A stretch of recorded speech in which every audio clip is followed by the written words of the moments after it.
നമസ്കാരം പ്രേക്ഷകരെ, ലോക പറക്കുകയാണ്.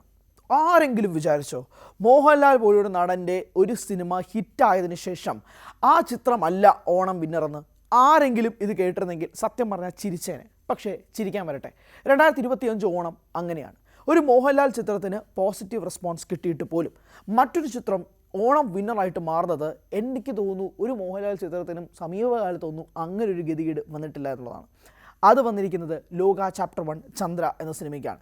കല്യാണി പ്രദർശൻ പ്രധാന വേഷത്തിലെത്തി നസ്ലിനും ചന്തു സലീം കുമാറും ഒക്കെ അഭിനയിച്ച് ദുൽഖർ സൽമാൻ്റെ വേഫെയർ ഫിലിംസ് നിർമ്മിച്ച ചിത്രം ലോക ഇതുവരെ നിങ്ങൾ തിയേറ്ററിൽ കണ്ടിട്ടില്ലെങ്കിൽ ഞാൻ എൻ്റെ റിവ്യൂവിൽ പറഞ്ഞൊരു കാര്യമുണ്ട്. ദയവ് ചെയ്ത് നിങ്ങൾ തിയേറ്ററിൽ പോയി ഈ സിനിമ കാണുക. നിങ്ങൾ കൊടുക്കുന്ന 150 200 രൂപയ്ക്കോ ഈ സിനിമ വർത്താവാൻ ഞാൻ ആ റിവ്യൂവിൽ പറഞ്ഞ ഒരു കാര്യം ഞാൻ വീണ്ടും ആവർത്തിക്കുന്നു. ആ ഇൻ്റർവെൽ ബ്ലോക്കിൻ്റെ ഒരു 10 മിനിറ്റ് രംഗമുണ്ട്, അത് മതി. ആ പൈസ വെർത്താണ് ഇത് ഞാൻ വീണ്ടും വീണ്ടും വീണ്ടും ആവർത്തിക്കുന്നു. ഞാനിപ്പോൾ ഈ വീഡിയോ ചെയ്യുന്നത് ലോക എന്ന സിനിമയുടെ ആദ്യത്തെ ചാർട്ടിങ്, അതായത് ഹൃദയപൂർവ്വം, ലോക, ഓടും കുതിര, ചാടും കുതിര, മേനെ പ്യാർ കിയ, ഈ 4 സിനിമകളാണല്ലോ ഓണത്തിന് മലയാളത്തിൽ നിന്ന് റിലീസ് ചെയ്തത്. ആ സമയത്ത് ഏകദേശം 250 സ്ക്രീനുകൾ മാത്രമാണ് ലോകയ്ക്ക് ഉണ്ടായിരുന്നത്. ഇന്ന് എത്ര സ്ക്രീനിൽ എത്തി നിൽക്കുകയാണെന്ന് അറിയാവോ? 500-ൽ പരം സ്ക്രീൻ, അതായത് ഡബിൾ ഇരട്ടി മാർജിനിൽ ലോക തിയേറ്ററുകളിൽ നിറഞ്ഞ സദസ്സിൽ ഓടുമ്പോൾ ഒരു കാര്യം വ്യക്തമാണ്, സ്പഷ്ടമാണ്. ഓണം വിന്നർ ലോക തന്നെ, അതിനകത്ത് യാതൊരു തർക്കവുമില്ല. ദുൽഖർ നിർമ്മാതാവായിട്ട് ഈ സിനിമയ്ക്ക് എത്തിയതിനു ശേഷം, ഈ ചിത്രത്തിൻ്റെ ഗംഭീരമായ റെസ്പോൺസിന് ശേഷം ദുൽഖർ ഈ സിനിമയ്ക്ക് നൽകിയിരിക്കുന്ന മൈലേജും ചെറുതൊന്നുമല്ല. ഇന്ത്യ ഒട്ടാകെ ഇപ്പോൾ ഓടി നടന്ന് പ്രൊമോഷൻ ചെയ്യുകയാണ് ദുൽഖർ. ഹിന്ദിയിലും കഴിഞ്ഞ ദിവസം റിലീസിനെത്തി, തെലുങ്കിൽ, തമിഴിൽ എല്ലായിടത്തും പോയി പ്രസ് മീറ്റ് വെച്ച്, സക്സസ് മീറ്റും വെച്ചുകൊണ്ടാണ് ദുൽഖർ ആഘോഷമാക്കുന്നത് ലോകയെ.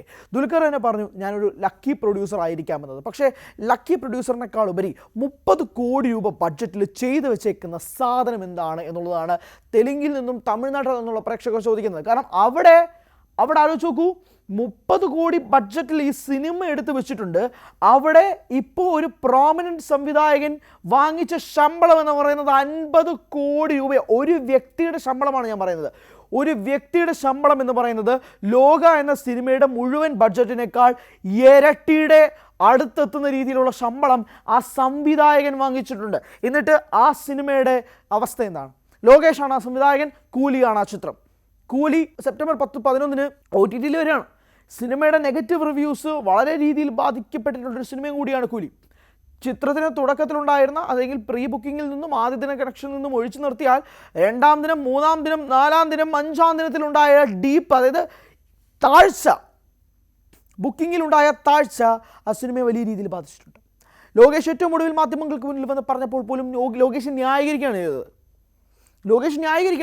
ലോകേഷ് പ്രേക്ഷകൻ്റെ എക്സ്പെക്ടേഷൻ അനുസരിച്ച് എനിക്ക് സിനിമ ചെയ്യാൻ പറ്റില്ല എന്നാണ് പറഞ്ഞത്. നേരത്തെ എന്താ പറഞ്ഞുകൊണ്ടിരുന്നത്? 150 രൂപയ്ക്ക് കൊടുക്കുന്ന പ്രേക്ഷകനെ തൃപ്തിപ്പെടുത്താൻ ഞാൻ ഗ്യാരണ്ടി ചെയ്ത് പറഞ്ഞുകൊണ്ടിരുന്ന ലോകേഷ് ഇപ്പോൾ പറയുന്നു ഞാൻ പ്രേക്ഷകർക്ക് വേണ്ടിയിട്ടല്ല സിനിമ ചെയ്യുന്നത് എന്നുള്ളതാണ്. ഒരു സിനിമ പരാജയപ്പെട്ടതിന് ശേഷം ഒരു സംവിധായകനുണ്ടാകുന്ന മൈൻഡ് സെറ്റ് ഡിഫറൻസ് ആലോചിച്ച് നോക്കിയേ. ഇത് തന്നെയല്ലേ വാരിസ് എന്ന സിനിമ റിലീസ് ചെയ്തതിന് ശേഷം അതിൻ്റെ സംവിധായകൻ വന്ന് മാധ്യമങ്ങൾക്ക് മുന്നിൽ പറഞ്ഞത് ഇതൊരു സീരിയൽ ലെവൽ കാര്യമാണോ എന്നൊരു ആങ്കർ ചോദിച്ചപ്പോഴേക്കും.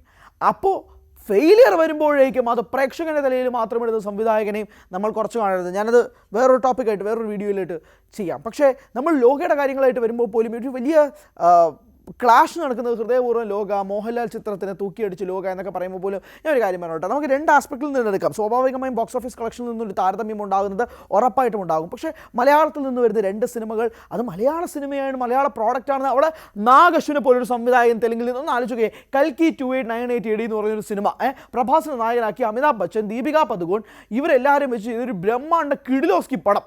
ആ സിനിമ നിങ്ങൾ ഇതുവരെ കണ്ടിട്ടില്ലെങ്കിൽ ഞാൻ വീണ്ടും അഭ്യർത്ഥിക്കുന്നു, അത് തിയേറ്ററിൽ തന്നെ, അത് തിയേറ്ററിലല്ല, നിങ്ങൾ കാണുക. അത് OTT പ്ലാറ്റ്ഫോമിൽ ലഭ്യമാണ്. ആ സിനിമ നിങ്ങൾ കാണണം. വേറെ ലെവൽ പടമാണ്. ആ പടത്തിന് സംവിധായകൻ വന്നിട്ട് ലോകയെ കൺഗ്രാറ്റുലേറ്റ് ചെയ്യുന്നു. പുള്ളിക്ക് വിശ്വസിക്കാൻ പറ്റുന്നില്ല ഈ സിനിമ 30 കോടിക്കാണ് എടുത്തതെന്നുള്ളത്. അങ്ങനെ ഏറ്റവും ബഡ്ജറ്റ് കുറച്ചുകൊണ്ട് ഇന്ത്യൻ സിനിമാ പ്രേക്ഷകരെ ഞെട്ടിക്കുന്ന മോളിവുഡ് ഇൻഡസ്ട്രി ആയിട്ട് ലോകയിലൂടെ മലയാളികൾ മാറുമ്പോഴേക്കും നമുക്ക് ആഘോഷിക്കാൻ കഴിയുന്ന കാര്യം തന്നെയാണ്. അതുകൊണ്ട് തന്നെ ലോക ഇനിയും വിജയിക്കേണ്ട ആവശ്യകതയുണ്ട്. ഇത് ഇന്ത്യ ഒട്ടാകെ തന്നെ തരംഗമായി മാറേണ്ട ഒരു സാഹചര്യം കൂടിയാണ് നിലവിൽ നിൽക്കുന്നത്. എന്തായാലും മോഹൻലാൽ ചിത്രത്തിന് പോസിറ്റീവ് റെസ്പോൺസ് കിട്ടിയിട്ട് പോലും മറ്റൊരു ചിത്രം ഓണം വിന്നറായിട്ട് മാറുമ്പോഴേക്കും പ്രേക്ഷകർ ലോകയെ സ്വീകരിച്ചു കഴിഞ്ഞിരിക്കുന്നു എന്നുള്ളതാണ് ഏറ്റവും പ്രധാനപ്പെട്ട കാര്യം.